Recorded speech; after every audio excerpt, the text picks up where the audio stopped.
Congratulations once again, but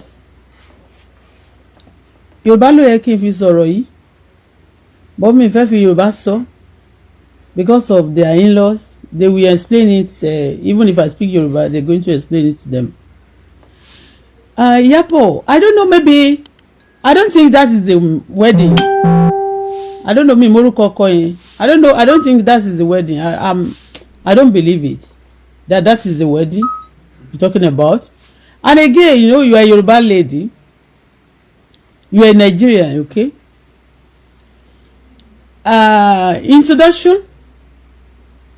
Introduction. Wedding, both in the introduction and wedding should be conducted. Should be.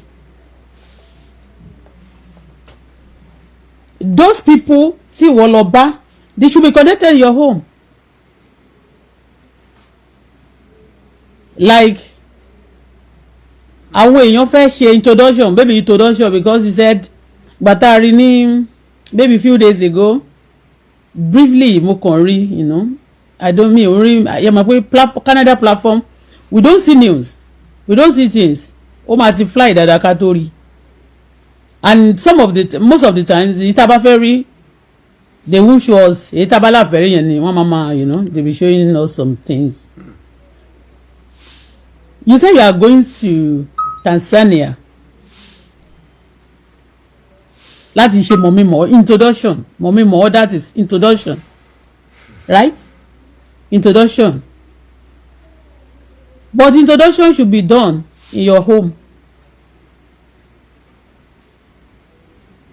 Introduction should be conducted in your family house. In fact, the father of the baby girl. You understand? Because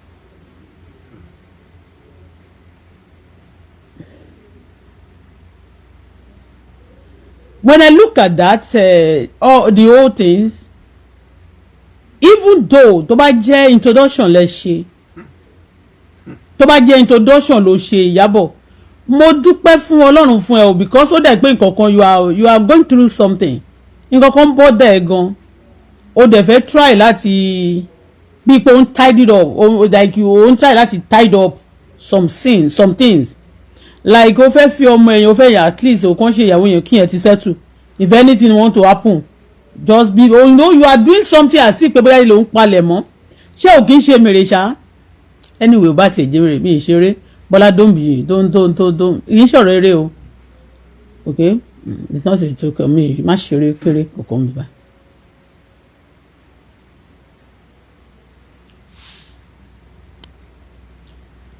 Wọ́n fẹ́ ṣe introduction. Ọmọ tó wà well know, you two you are well know. That guy they said okay, oh, he's celebrating in Tanzania. Sorry to say this, Tanzania too, go and check it, the way they are terrorizing, terrorists is in Nigeria. They are terrorists too much in Tanzania too. Oh. All right? Don't be carried away. Wọ́n fẹ́ ṣe introduction. The introduction should be in your amen. Boni oti baba ọmọ yẹn, the father of the God.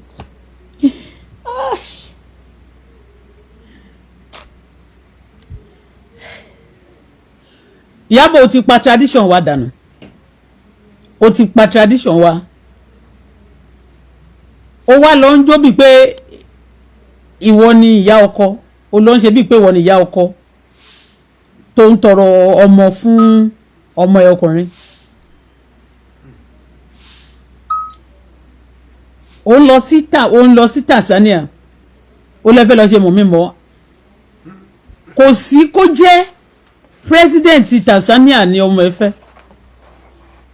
If your daughter should marry a president of Tanzania or the richest man in Tanzania, they should come to Nigeria. Their right is to come to Nigeria for the introduction. Ọdún ìgbà tí Davido náà ṣe kiri ń jọ sí o. Davido náà ó dà kó lọ kó àwọn tí Igbo wà ní olówó ṣe ohun gbogbo tán. Ìyá ló máa jọmọ Ọlọ́run ní jẹ́ kí ìyá jọmọ tálíkà. Ẹ má ṣe pé fún ọmọ tálíkà. they should come to Nigeria. Mi ò understand nǹkan tẹ́ lọ ṣe. Ṣé ya fíìmù ni? Ṣé ya fíìmù ni? Mi ò fẹ́ sọ tó o ṣe tán sìn. Your husband house we ṣe kíríkan you are now praying for Prisicilla. Àti pé ọmọ àlè ni. Yorùbá ni Prisicilla o. Yorùbá ni Iyabo Ojo o. You just go to Tanzania to kill the tradition of Nigeria. You are joking. Tó wá lọ dé fìlà, ó wá lọ wégele Najarat. Kí lorúkọ woman tó máa ń bá Daddy President Bola Ahmed Tinubu fa wèrè yẹn, kí lorúkọ wọn o? Najarat. Oh God. Ṣé wọ́n tún tan mọ́ àwọn tí oh God. Ṣé Tanzania tún tan mọ́ Kano ni àbí? Gbogbo tan mọ́ kò yé mi ọ̀rẹ́ ò yé mi Iyabo. Èní ìjẹ́jẹ́ mi mo kò fẹ́ ra fi orí mi lélẹ̀ báyìí nítorí Ọlọ́run. Nítorí pé if you no get money hide your face, okay? Hello. Fún mi lówó orí mi o. Lànà ògo mi Elédùmarè o. Má má ṣe mí ní ìyá Canada lásán o. Iyabo, why do you do this? I don't understand. Mi fẹ́ believe pé àti ṣe ìyàwó o. Tolú wa ni mí o. Tolú. Má bínú o. Jọ́ kí ni mo sọ fún ẹ pé ó máa ṣe fún mi níjọ́ wo ni tí mo sọ fún ẹ pa Iyabo Ojo ọmọ ẹ̀. Speak louder. I'm on the live chat. Speak louder. I said maybe you are going to go to the wedding, right?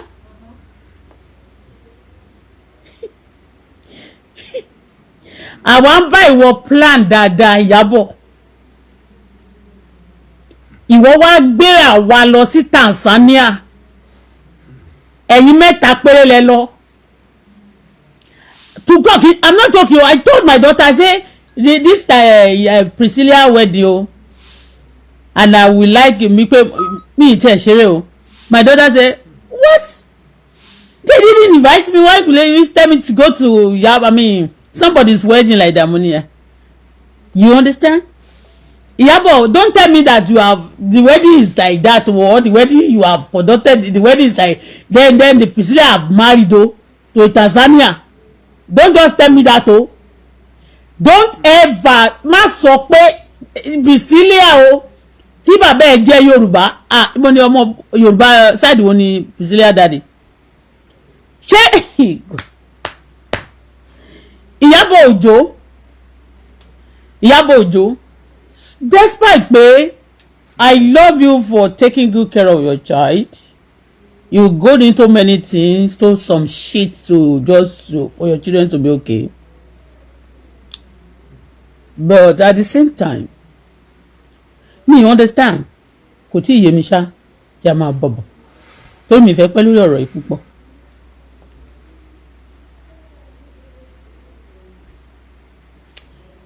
Ìwọ ló wá lọ ń jó nílé àná. Nígbà tó ẹni yẹn náà wá, ó ti pọ́n léjú mi sọ pé kí wọ́n máa pọ́n yín lọ ẹ̀lẹ́ o. Àti pé bóyá ṣe lọ́mọ ẹlẹ́lẹ́ àbò kan fẹ́ ṣe competition kan, me understand. Àwọn ọmọbìnrin they are more pressure more than what you would think. Àwọn ọmọbìnrin wọ̀nyẹn wọ́n wà more pressure than what you think. Although wọ́n sọ pé obìnrin bọ̀bọ́ yẹn love ẹ̀ tó pé I love her, I married somebody I love. Ṣé ti ṣe wedding nìyẹn? Ṣé ilé ìyàwó nílẹ̀ Yorùbá? Ọmọ Yorùbá ni ìwọ kẹ̀dẹ̀ ló tún wá pieces sí orílẹ̀-èdè Nàìjíríà, ìwọ kan ló tọmọ Ìgbò. Ló tọmọ ìlú kí lórúkọ ìyàwó dádì mi President Bola Ahmed Tinubu ìyá mi. Wọ́n nìkan ló tọmọ Ìjẹ̀bú. Wọ́n nìkan ló tọmọ Èkó. Ìwọ yìí nìkan. Náà ó wá lọ sí Tanzania, ẹ̀yin mẹ́ta péré. Ó lé 3. Ó lọ ṣe wedding Prisicilla àti ọmọ Nàìjíríà ọmọ Yorùbá. Àbí bẹ́ẹ̀ kọ́. Prisicilla ní bàbá, ó ní ẹbí. Ìwọ náà ní ẹbí bó ṣe wà yẹn. Bí o ṣe lọ jẹ́ celebrate tó ẹ̀yin mẹ́ta lẹ lọ o. Ẹ̀yin mẹ́ta torí mo fojú wo dáadáa, ẹ̀yin mẹ́ta gbogbo àwọn yòókù family ìyàwó ọkọ yẹn ni. Ṣé tó bá tiẹ̀ jẹ́ pé òun lólówó Tanzania, ṣó yẹ kó o tà wá bẹ́ẹ̀ ship? Tó bá jẹ́ introduction gan lẹ lọ ṣe. Ṣé àwọn in-laws, ṣé àwọn ọkùnrin ló máa wá mọ family ìyàwó wọn ni?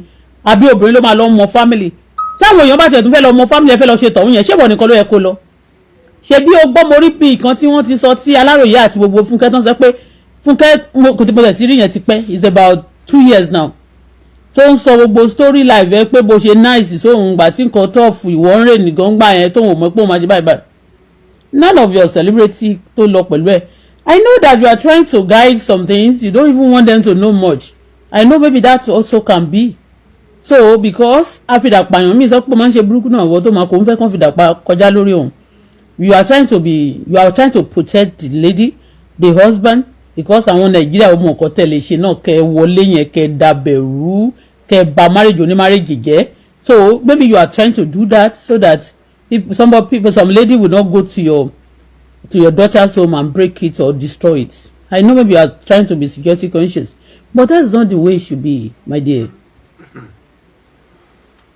are you getting it mi ò lè sọ bóyá introduction bó tẹ̀ jẹ́ introduction bó jẹ́ pé ìmáa ṣe mẹ́rin wedding Nàìjíríà táyé sì máa gbọ́rùn máa mú tóró máa bá yàn wọ́n yàn ṣe yẹ́bọ̀ of recent ló ṣe lọ sí party dáàdì Ọkọya tí wà ti chief mrs Ṣadé tẹ́jọjọ́ ń ya fọ́tò you know you see the way and again dúró má bínú kí n tó continue polo ẹ̀mí ló mọ̀ pé ẹ́ polo you are misbehaving seriously you sound like a user to me ó dàbí user tó fẹ́ lo Ìyábọ̀ Òjó systematically each time tí Ìyábọ̀ Òjó bá need ẹ ó lè má sọ fún ẹ pé òun need ẹ you are not you are not you are missing in Ìyábọ̀'s life if you are dating somebody's mother and you know the situation that the lady have been a mother and a father to those children they should be your stepchildren too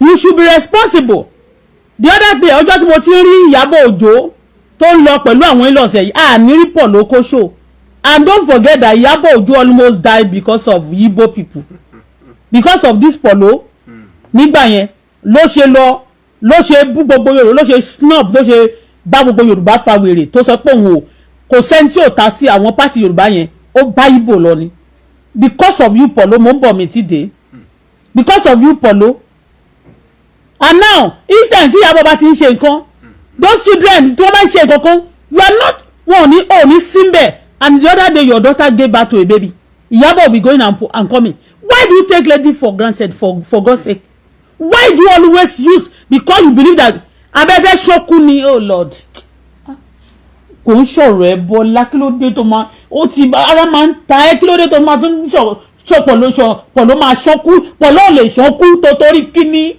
excuse me mo sorry but Bọ́lá to be sincere ní tó máa ń ṣe yẹn kò dáa mo rí sìn tí asáfẹ́jì wọn ló ṣe birthday ìwọ ó ṣe ọyàn sílẹ̀ wọ́n lọ súnmọ́ wá ń gbẹ̀yàn wá bá irú creation ẹ̀ kò ń create sin nìyẹn what a nonsense it's not good ọmọ Ìyábọ̀ Òjó ọjọ́ tó kọ́kọ́ wá bọ̀bọ̀ yẹn ti parade Nigeria tó 3 times that boy visited I mean at least now tí mo ti rí bọ̀bọ̀ yẹn tó wá sí Nigeria ó ti tó mẹ́ta àárí pọ̀ló dẹ̀ máa ń promote olórin are you telling me Polo is jealous of Iyabo ni abomo Iyabo ni or is the enemy of progress why some people will love your progress and you will hate their progress the other day your daughter gave birth to a baby and Iyabo was carrying the baby oh my daughter-in-law my step-daughter gave birth to kirikan and Iyabo Ojo daughter and son tó bá ṣe nǹkan ní gbúrò Polo ní ríbi tó ti post àwọn ọmọ yẹn come out here post wọn you are ashamed of him I mean of her ni abi what is your problem gan Polo life is give and take if a lady show you love if a lady supported you in any form support back if you have been there for this lady all the nonsense tó lọ ṣe tí bàbá yẹn náà mama take ọmọ yẹn for granted it's possible they will take her for granted and they will not take them for granted like that because you two you have never go to the family or recognize any of Iyabo family and that is why also you want her to just throw Prisicilla away like that. Prisicilla she's a Nigerian, she's a Yoruba girl for God's sake. Iyabo also is a Yoruba girl. Either your in-law is good or bad. Okay? I'm not saying all of them won't let party and coast snub, but they just know that you have somebody. This is where you came from. Instead of those people to approach Nigeria, to come to Nigeria to come and say hello to us, and then Iyabo now went go alone. She home alone lọ sí Ilu Tanzania. Tanzania wọ́n ṣe bí pé Tanzania better than Nigeria. Wọ́n ṣe terrorism ní Tanzania, wọ́n ṣe Nigeria, wọ́n ṣe bí ti Nigeria, wọ́n ṣe Tanzania. Go ask, you don't know me. I have about 4 Tanzania friends. Ìgbà tí mo gbé South Africa, I left Tanzania. No, wọ́n máa ń ṣe báyìí mi ìfẹ́ sọ attitude wọn. Only bad, good people are everywhere, bad people also are everywhere. I'm not talking that. I'm not saying that now. Okay? I don't want to. But Polo, you are a mean man. You are in fact, you are a disgrace to man's kingdom. Polo, you are a disgrace. You are a disgrace to. You are not supporting. You showed hatred to those children. Yeah. You be the one to announce it to that free. Hey, my Iyabo is in Tanzania not enjoying her life. They need you. Let me tell you something.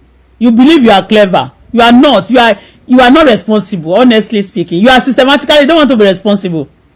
You know, when you are close to those children too much, you also be responsible. You are not responsible. That's why most of you also divorce, because you want to dodge responsibility. That's it. Majority of you are single, you be working like that. You guys you don't want to be responsible. You just want to use your money to do business and to buy a lot of cars and show up and use it to fraud ladies and cause commotion in the society. That's what you are doing. That's what you are there for. And God is going to punish some people, some of you. I am telling you.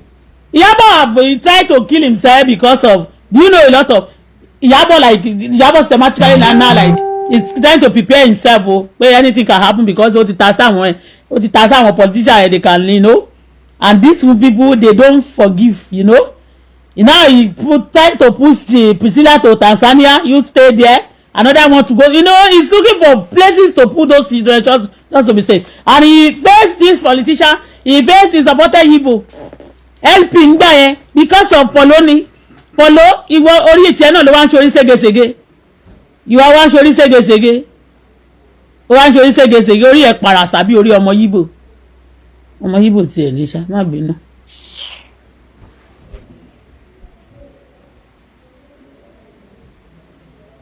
You are not responsible. You are wicked though. All of you are wicked to me. Iyabo is she lack of má bínú tí bá ti gbé he or she fún ẹ, má bínú. That one is common. See, Iyabo is trying to be. Iyabo is trying to do a lot of things. Come on, sọ pé Polo ti lọ. Or Polo ńkọ́ tún ti jábọ́ lọ́wọ́ ẹ̀. But despite that, if somebody you know the problem of somebody, you don't need láti tún fojú ẹ̀ gbolẹ̀. Polo ẹni tó wá bímọ sílẹ̀ ò kì í dóró. Àwọn single mother ògbó wọn lè máa wù yín dó torí pé máa wù pé wọ́n tó máa ná. That's why they say go and be hardworking. All of them, those useless men, they used to say hardworking, go and work small. They cannot, very stingy. Ṣùgbọ́n náà ló máa pa stingy person.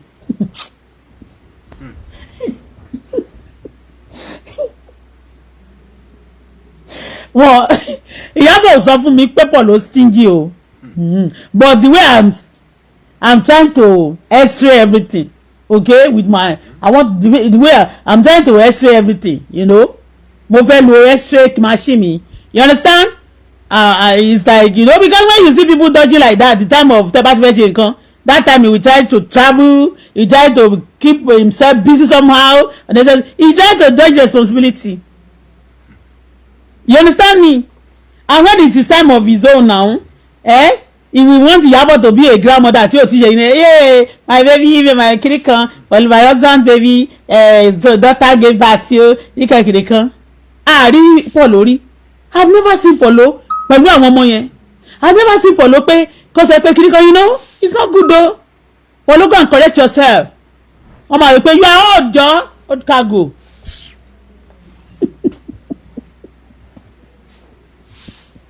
all these old men sef ẹ má bínú he be doing as if he's a young person like that a máa lọ a máa fara kó gba àwọn kìnnìkìnnì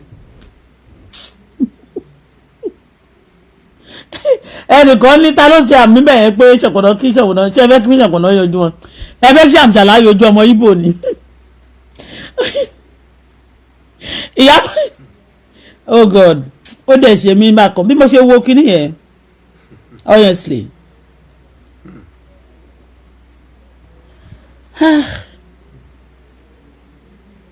a lot of flops wà tó bá tiẹ̀ fẹ́ ṣe church wedding àbí just court wedding ó dáa gbogbo ceremony tó ń ṣe ní Tanzania yẹn Nàìjíríà ló yẹ kó ti ṣe wàláì gbogbo ceremony yẹn Nàìjíríà ló yẹ kó ti ṣe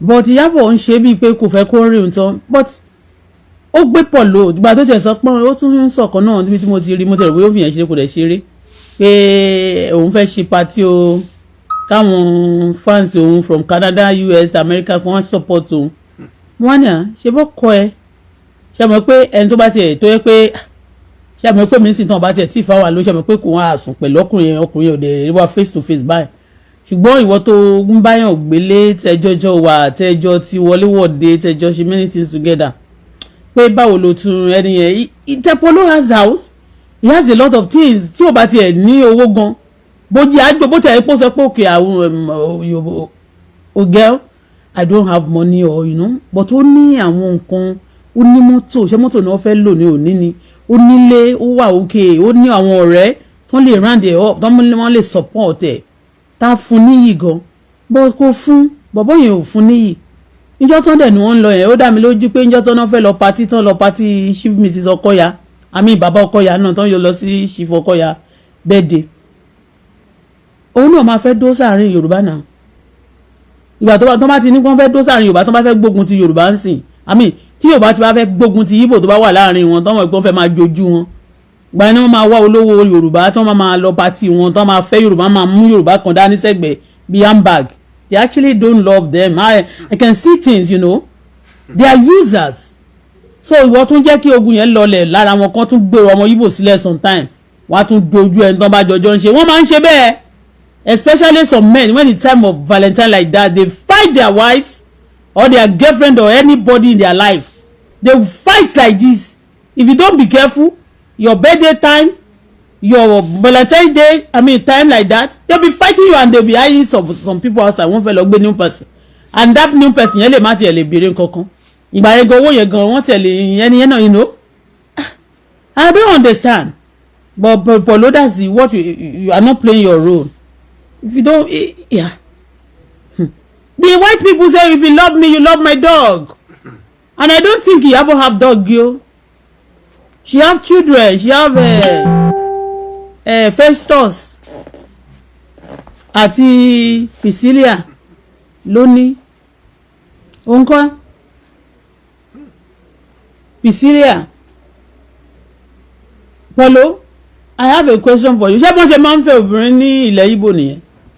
If Igbo people have a lady as baby girl, they used to be happy before. They be happy because it's a pride. They believe that a lot of people will be coming to know them, to come and pay. You know, that's where they used to take ladies marry in your place. You are taking us for granted.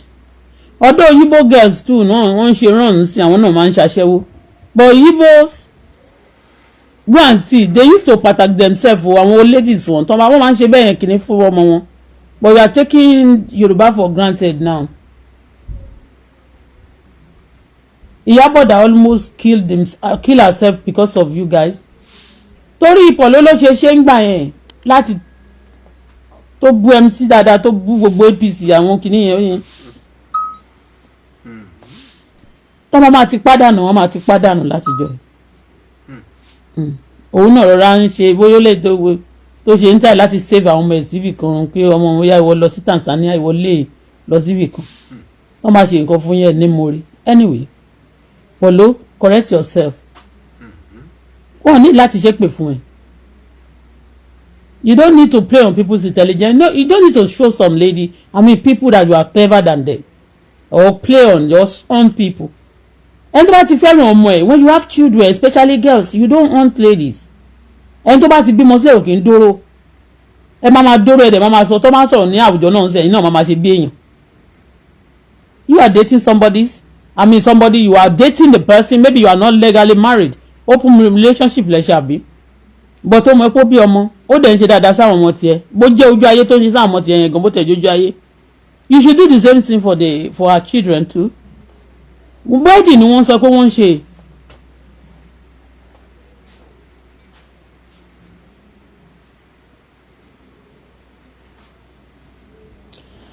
Okay, ẹnìkan ní where is biology you know everybody has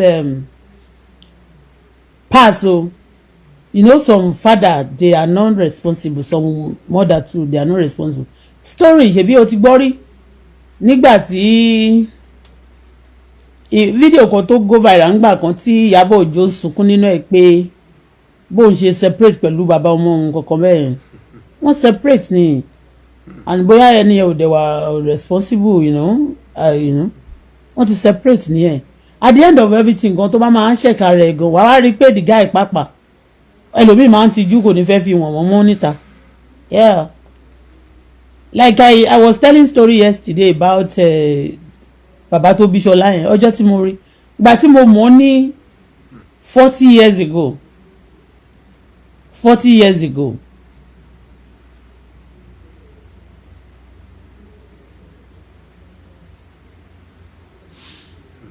he was a very handsome,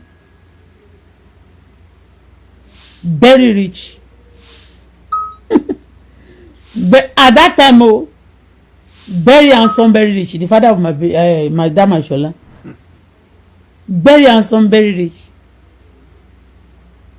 The family also was okay, like more than my because they are settled. When you have a family that they are settled, when the last time when Shola about 7 or 8 years ago Shola she wedding 10 years ago Shola wed ó ti pé 10 years what ló dàbí àná yẹn ìgbà tí Ṣọlá ṣe wedding yẹn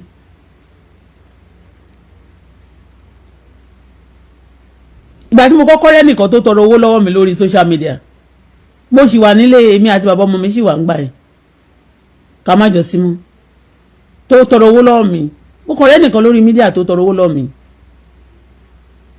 wọ́n wò pé bó mo ti mọ bàbá kújẹkújẹ èrè I don't know is the one.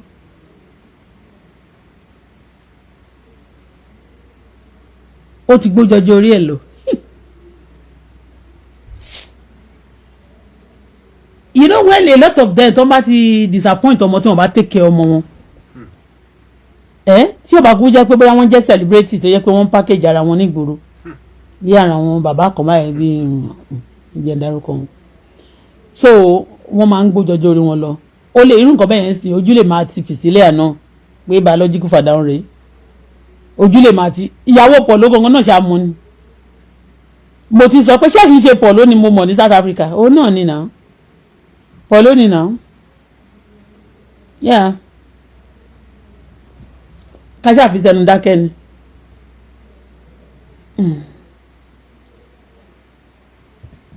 so ṣé Polo náà mú iṣẹ́ rí ìyàwó Polo náà ni did you see Polo wife outside àwọn tó bí ọmọ gangan fún orí wọn ń ta ni those àwọn ìgboro wa yẹn Ọlọ́run kó ṣàánú fún wa ni that's why I used to appreciate àwọn òyìnbó àtàwọn tó bá ṣì wà nù marriage wọn tó yẹ pé no matter what it's go easy o but nǹkan tí àwọn méjèèjì either the father look okay or not kò tẹ́ ń ṣe look okay là ń sọ gbogbo everybody ò lè look okay but is a Nigerian and is a Yoruba. Iyabo she's a Yoruba girl. Priscilla is a Yoruba girl. Kò sí bí imú alágbàro bó ti wù kó gùn tó. Ẹ tó gboko fún lọ̀gá ẹ̀. Bó ti wù kí àwọn in-laws tó ẹni tó fẹ́ fẹ́ yàwó yẹn bó ṣe wù kó lówó tó. àwọn in-laws ẹ̀ ní in-laws ẹ̀ bàbá ọmọ àbí ẹni tó bí ọmọ ẹ̀ òun tó bí ìyàwó ẹ̀ náà ni. You understand what I mean? ẹ máa ti rí pé Polo is not supporting Iyabo very well. That's why gbogbo àwọn flop yẹn ló fẹ́ show. The Polo himself ó lè dúró, he can stand like a father to those children. Ó lè má nà kọ́ bọ̀bọ̀ kó dúró bí bàbá fún wọn gan. And the father, the original father, will be useless and then he will be ashamed of himself. The father, the original father of those children, will be ashamed of themselves. But Polo himself, if the father are not responsible, what about the anything about Yawon date? Tó ti fàyè tiẹ̀ sílẹ̀ fún. Iyabo almost dedicate her life, almost ó fi ayé ẹ̀ sílẹ̀ fún Paul ni. Ó fi ayé ẹ̀ sílẹ̀ fún Paul ni.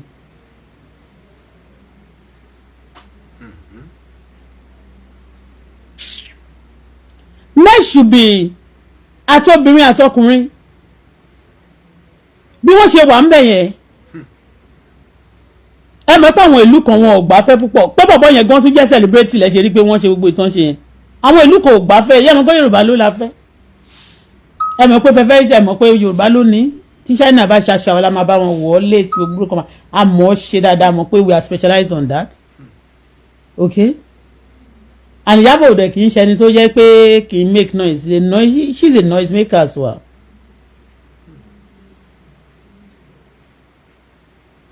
Èmi gbàgbọ́ pé that's not final word anyway. That's my belief.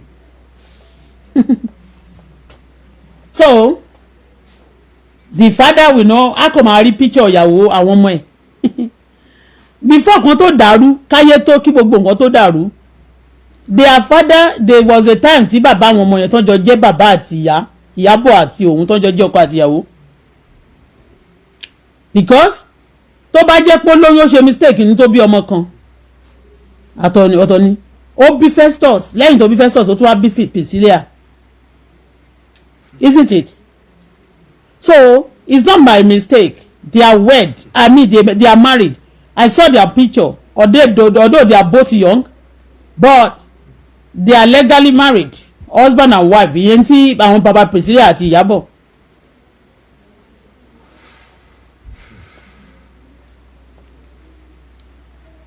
When you have a misunderstanding with your ex, any day no bá fẹ́ ṣe wedding, either tó bá jọkùnrin ló ní misunderstanding tó wẹ̀ wá lọ sókè ju tóbìnrin yẹn lọ.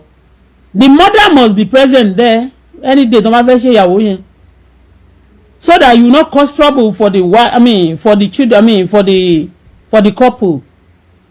There is only spiritual meaning, only physical meaning. Do you get it? Kò sí bẹ́yàn ṣe ní owó tó láyé náà tó bá ti gbé sínú yẹ̀pẹ̀ ìdí máa jẹ́. Tó bá ti lọ gbé sínú sàréè ìdí máa jẹ́. Kó má lówó kí bọ́dì ẹ̀ bàjẹ́ kó tó di kókó láyé náà kó má ní nǹkan tó bá gbé sínú yẹ̀pẹ̀ ìdí máa tún jẹ́ náà ni. So wàá máa wò náà pé gbogbo nǹkan téèyàn bá jẹ́ láyé náà vanity náà ni for vanity. It's good to have money. But at the same time, àwọn tí ò lówó náà they are relevant. Nobody is totally rubbish. For future reference and purpose. The Baba Shola came, ìgbà tí Shola ló fúnra rẹ̀ ló wá misbehave sí. I was telling him that you have to present o. Wọ́n ní wọ́n máa jọ jókòó kí wọ́n máa jọ jókòó tí ò ń ṣọkọ mi. You understand me? But fúnra rẹ̀ ló yarí ní Shola ó ní sọ pé ní Shola rúdù sóhun mọ́ ni Shola ní responsible. Ẹ tí wọ́n fẹ́ máa pàṣẹ. Ó ní the Baba Shola now said now that before they get that married, before that wedding we hold, that they have to come to the village. They have to go to their hometown. That's the village I'm talking about. The Shola said no. Ilé òun sọ pé àwọn ò lè lọ sí village o. Àwọn courtesan bára iṣẹ́ courtesan náà nìyẹn. Ilé òun sọ pé àwọn ò lè lọ sí village o. Ìyẹn Shola nìyẹn sì. Ilé burúkú tí ọmọ tó fẹ́ ọmọ mi ọkùnrin nìyẹn. Ọmọ òṣì. Máa wá sọ̀rọ̀ ẹ̀ ń bí báyìí. The father of Shola tí ò ná kọ́bọ̀ lé lórí. Kò fún Shola ń ṣin gbárí. Chichi kò fún rí. Shola yẹn ni mo bí sí Kaduna o.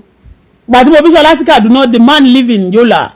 No, ó live ní Gongola. Ó ń gbé ní Wukari ngbà yẹn. He live in Wukari. I'm busy ọ̀dọ̀ màmá mi àti mọ́mì mi ọjọ́ tí mo lé bàbá left me to Lagos èmi nìkan mo wà nílé nígbà tí mo máa bímọ wọ́n wá fi hospital kan wọ̀ mí pé tí bá ti tó bá dùn bẹ́ẹ̀ kí n lọ sí hospital yẹn tó bá rí pé mi ò bímọ fúnra mi lé o I even deaf myself so but títí mo ń sọ lélẹ̀ now Iyabo together she's not together with the father of those children he has somebody right now that is tí wọ́n jọ wà papọ̀ it doesn't matter even if the father if Ipolo has sense orí Ipolo kan tóbi ni má bínú Iyabo pé mo bú ọkọ ẹ̀ orí Ipolo kan tóbi ni tí a bá ti lórí tó bá ti jàjà sí bẹ́ẹ̀ náà kò kì í sọ̀pọ̀lọ́ púpọ̀ ó máa ń da ìwọ̀nba lórí máa ń mọ. I'm telling you the father even gan tó bá jẹ́ pé ó bá wọn arrange dada if father can present the family of the father they can be there the father Shola father didn't come o but the ẹni tó tẹ̀lé junior brother ẹ̀ wà ń bẹ̀ ìyàwó ẹ̀ wà ń bẹ̀ wọ́n kó gbogbo èrò tí wọ́n wá ọba ìṣẹ́rí wọ́n ṣàkó èrò kan wá láti ṣẹ́rí torí pé ọlọ́pàá ni ìyàwó àbúrò ẹ̀ yẹn wọ́n wà ní wọ́n ṣàwá ṣáde kéyìn but the father bàbá Ṣọlá gọ́gọ́ kò wá torí Ṣọlá fúnra rẹ̀ ló le bó ṣe rí jákujàku yẹn I can help him before that few days nígbà yẹn what I can do I will just tell him màá kàn sọ pé kàn gbé lọ síbi tó máa ti fọ eyín kẹfọ gbogbo ohun tó bá dọ̀tí lára ẹ̀ kó ṣe àwa aṣọ fún agbè fóònù lé lọ́wọ́ ẹ ti understand we can do ìṣèbọ́jọ́ yẹn náà ní kọ́kàn fi sọ pé ó nìyẹn family wọn dẹ̀ máa lọ ran ẹ ti get but Ṣọlá fúnra rẹ̀ ló le sígbó àti ńlọ ẹ̀ ó ní àwọn ìyẹn ni pé the father of Ṣọlá said they have to visit their family house o àwọn oníyí family house in Ìkàràmù he said Ìkàràmù kọ́ Ìkàràmù ní Ṣọlá àti ìyàwó ẹ̀ àwọn ìyàwó ẹ̀ Ìjẹ̀bú ló control ẹ̀ that's why Ondo people they always afraid of Ìjẹ̀bú you understand me because they never jẹ́ aṣọ síbẹ̀ kò sí ní tó kàn mí o so but the Prisicilla now what of Polo tó wà ń bẹ̀ yẹn where is Polo Polo na useless man o sorry o me o understand but if Iyabo even tell you not to go you mess up big time Polo mi ìfẹ́ bá wọn bú ẹ̀ olórí ńlá Polo you mess up I'm telling you very wicked Polo those children they should have if their father is not responsible you already their mother you say you are the love of the mother life you should be there for the children even you are not giving them money ajojowo then owo ajo when you have support some people it's more than money when I pay some people it's not because about money people believe that hey people used to be fake people I'm not a fake person Polo is like a fake man to me their relationship seem like a fake when you love me you love my dog Iyabo show even if Iyabo trying to play role of adults àgbàlagbà you know bí ọmọ Polo ṣe bí mo gbà yẹn he was praising Polo she was praising Polo and posting Polo the younger grandma and grandpa and kirikan grandma náà kí Polo má lè lọ sí introduction kó má tí wàá bá ẹni tí ọkọ ọmọ ìyàwó ọmọ ẹni tó ń fẹ́ kó má bá bọ̀bọ̀ yẹn kó má bá sọ̀rọ̀ rí pé hello how are you ó máa ń tọ́jú wọn ni he's using that lady tọ́ba ni wọ́n fẹ́ lé wọn lẹ̀ Yorùbá ń sìn ìgbà ló máa tẹ̀lé wọn lọ sí pati ọkọ ya láti máa hide wọn they are hiding ní gbogbo your tactics we understand and that's why my mommy said the other day if anybody if you are just taking land in Nigeria in Yoruba land and you are not marrying them you are going to take your things from you and chase you away you are users you are playing ladies owó ẹ̀ ní mú wá ájò ẹ̀ tún ní a lot of people will support her if she wants to do that in Nigeria a lot of people gbogbo àwọn tó ń ṣe wedding tó ń ṣe party Nigeria yàtọ̀ sáwọn olówó gidi wọ̀nyẹn majority àwọn tó ń ṣe wa party ẹ̀ náà owó ọlọ́wọ́ ẹsẹ̀ lẹ́sẹ̀ náà máa dára jọ fún everybody wọn á dẹ̀ ṣe á dẹ̀ ẹ̀ náà dáadáa wọ́n á pe olórin kan náà wọ́n bá kàn ti sanwó instrument á wá dẹ̀ kọrin gbogbo wọn á raṣọ tó bá ti raṣọ wọ̀nyẹn owó aṣọ alone owó lace alone is okay for the party normal ìṣàṣọ bí ní tẹ bá rà ní 50,000 wọ́n lè gbélé ní 300,000 you don't know ni so they get money, a lot of things. Nigeria know how to do that, so she will get money. Èyí tó lọ ṣe ní Tanzania yẹn kò lè rówó ta ló tẹ̀lé lọ, but bó tẹ̀ ṣe jẹ́ pé introduction gan ni bó ṣe expect bí irú àwọn Akíndélé ìbọ̀rẹ̀ ni wọ́n pera wọn, kí irú Akíndélé yẹn bó sì tẹ̀lé lọ sí Tanzania, àwọn bíi celebrate mẹ́ta kan sì tẹ̀lé lọ síbẹ̀, ṣó ti yé bó ṣe wà yẹn kò ní ọ̀rẹ́ kankan nígbà tó wà ńbẹ̀. Ó yẹ bó jẹ́ introduction gan náà lọ ṣe ní káì náà lọ ṣe, the friend 1, 2 or 3 friends should follow Akíndélé Friday. You understand what I mean? So but tó bá dẹ̀ sí níbo òun ṣe fẹ́ nìyẹn, ó lè for security purpose, òun ni mo ti sọ lẹ́ẹ̀kan yìí, ó lè má fẹ́ kí anybody tó jẹ́ celebrate kó mọ lé ọmọ òun, because they are dangerous. It's not all of them, but most of them they are dangerous when they know each other's wọ́n break ilé onílé. So ẹ̀dẹ̀ mọ̀ pé mo máa ń like àwọn tó bá ti ṣe ìkà fún yàn rí, so wọ́n máa ń mọ̀ bọ́ ṣe máa organize ara wọn, àfidàpàrọ̀ lè jẹ́ kó ń gbédà kọjá lórí wọn. Ó lè jẹ́ torí ẹ̀ ni kò kàn fẹ́ kí wọ́n tẹ̀lé òun, because tó bá pèèyàn pé kán tẹ̀lé òun àbírú Akíndélé àbí tó kàn pé àwọn mélòó kan ó lérò nínú bẹ̀yẹn náà wọ́n máa tẹ̀lé lọ náà, bọ́ wọn tẹ̀lé kò fẹ́ ni so that wọn ò ní mú ọmọ ẹ̀yẹn délédélé. Ẹnìkan ò ní sọ pé òun fẹ́ lọ máa ṣe fíìmù ní Tanzania sí, torí tó bá mọlé ọmọ yẹn sí wọ́n lè ṣe tán kán láwọn fẹ́ lọ ṣe fíìmù ní Tanzania kán bẹ̀rẹ̀ sí ń pe ọmọ ẹ̀ láì sọ fún, ó lè jẹ́ for security purpose. So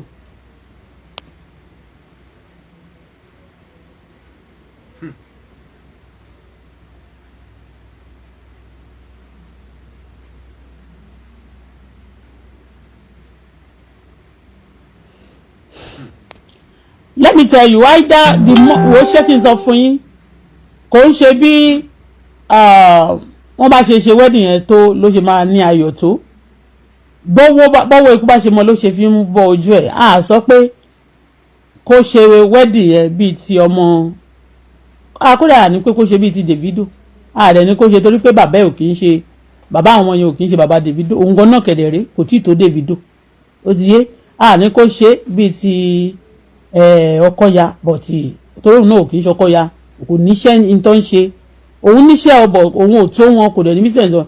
Rẹ̀ ní kó ṣe bíi ti ọmọ Dangote torí pé kò ń ṣe Dangote, ní kó ṣe bíi ti gbogbo àwọn olówó kan ṣú ti yé bẹ́yẹn. Sọ̀rọ̀ owó àti caliber àbí the way they are going to organize, but it has to be organized in our hometown. I mean that's Nigeria ni mo sọ pé bó ṣe ń ṣe ní àṣà wa Yorùbá dẹ̀ ni, and she's well known in Yorùbá land. Ní ó Nigeria pàápàá few ẹnì kankan ní onímọ̀ Ìyábọ̀ nílẹ̀ Haúsá wọn lè máa mọ̀, but nílẹ̀ Igbo at least ó fẹ́ Igbo, ó dẹ̀ tún ń ṣe kí ni Yorùbá dẹ̀ tún ni, and she's a celebrity, nǹkan tá à ń sọ nìyẹn. So sọ pé competition, mi ò sọ pé aṣọ tó ń wọ̀ ò dá sí abẹ́ gbọ́, mo sọ pé aṣọ tó ń wọ̀ ò dá, wọ́n ṣe organize ẹ̀ ò dá, gbogbo àwọn family yẹn ò dá, ní kò dá, ẹgbọ́n mo sọ bẹ́ẹ̀. That's not what we are saying. It's not about the clothes, it's not about the way, but mo sọ pé ibi tó yẹ kán ti ṣe nìyẹn, ó ti yé pé bó ṣe yẹ kán ṣe, and àwọn bàbá tó yẹ kó responsible, tí bàbá ti bí yẹn bá ti lọ tó ti ṣán lọ bí ẹyẹ tí ò dẹ̀ responsible tí ò wẹ̀yìn mọ́, ẹni tó bá jókòó ya wọ́n lè surprise, ó lè jẹ́ bí bàbá fún wọn. Kò mean pé bóyá he has to be their biological father. Tí bàbá wọn bá ti kú ńkọ́ tó bá fẹ́ lòmíì dé àwọn yẹn ló máa dúró fún wọn náà. Pàtí bàbá mi kú, mo mọ stepfather mi, mo mọ iye ọdún tí mo fi jẹ́ orúkọ stepfather mi, orúkọ stepfather mi, mo mọ iye ọdún tí mo fi jẹ́ orúkọ ẹ̀, like ó pẹ́ ṣáàkì tó drop orúkọ stepfather mi.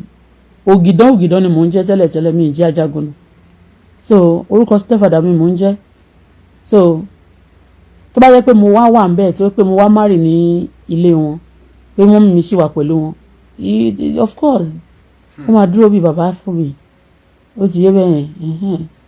So nǹkan tí à ń sọ nìyẹn, tá bá ti ń wíru ẹ má máa wíru, ọlọ́gbọ́n bá ń sọ̀rọ̀, ẹ̀yin òmùgọ̀ àti ọ̀dẹ̀ kẹ́ máa dúró ẹ sì máa dákẹ́ jẹ́jẹ́. Ọ̀rọ̀ tá a sọ yẹn, it has a lot of meaning, okay? Mi ì sọ pé okay o, olówó ó dẹ̀ lólówó, ẹ̀wà aṣọ tó ń wọ̀ o, ẹni tó bá wo oníkálukú ló lè wọ̀, ẹni tó bá wo oníkálukú ló lè ṣe, but wọ́n bá ṣe ń ṣe nǹkan la ṣe nìkan wọn ṣe é ṣe ti yé bẹ́ẹ̀, ìyẹn ni bó ṣe jẹ́. Wọ́n bá dẹ̀ wá ní pé okay àwọn ò fẹ́ ṣe, wọ́n ṣe ni wọ́n ṣe yẹn, so kò tún wọ́n ṣe problem, so anybody lè break law, ó lè break protocol. After all náà gbà tí wọ́n ní wọ́n wá ṣe party àwọn Davido lẹ́kọ̀ọ́, nígbà yẹn ilẹ̀ Ìgbò ló yẹ kán ti lọ ṣe torí obìnrin náà lọ tọrọ ṣé ti yé but already ẹni yẹn ti ń bá ọmọ yẹn gbé ó dẹ̀ ti bímọ ó ti gbé wọn á ṣe ìyàwó ó ti bímọ ó ti bí ìkíní ó bí kejì so ó ti gbé wọn àwọn yẹn ó yàtọ̀ and again bó tiẹ̀ jẹ́ pé kò tiẹ̀ yàtọ̀ gan àwọn náà wá sẹ́kọ̀ọ́ wọ́n lówó wọ́n lè sọ pé ilẹ̀ Ìgbò yẹn ò kò save o àwọn yẹn náà sọ̀rọ̀ ńgbà yẹn pé kí ló dé tí wọ́n gbé lọ sí east láti lọ ṣe wọ́n níbẹ̀ yẹn ń kọ́ wọ́n ń jà ń bẹ́ẹ̀ àwọn sì ti ò sẹ́tù kọ̀ọ̀kan bẹ́ẹ̀ so ìyẹn bó ṣe jẹ́ so happy marriage life o ilé àtura o congratulations once again o alright so Paulo should come out and do his best anytime tí Paulo tí Ìyábọ̀ bá ti ń ṣe nǹkan táwọn ọmọ yẹn bá ń ṣe nǹkan Paulo will be a máa kẹta rẹ̀ busy somehow I don't like that gbà mí tó bá dẹ̀ di kìíní sìn á tó bá ti di gbà ọ̀yàn mi pé ọmọ wọn yẹn ń kọ́ ṣe ìtọ́sí sọ pé àwọn ọmọ yẹn ń ṣe gòdìgà náà àwọn ọmọ yẹn ti ń make owó fúnra wọn náà Prisicilla making money the other boy yẹn náà ó lè má lówó tó àbúrò ẹ̀ bọ̀ tó tòun náà make owó Ìyábọ̀ too making little for herself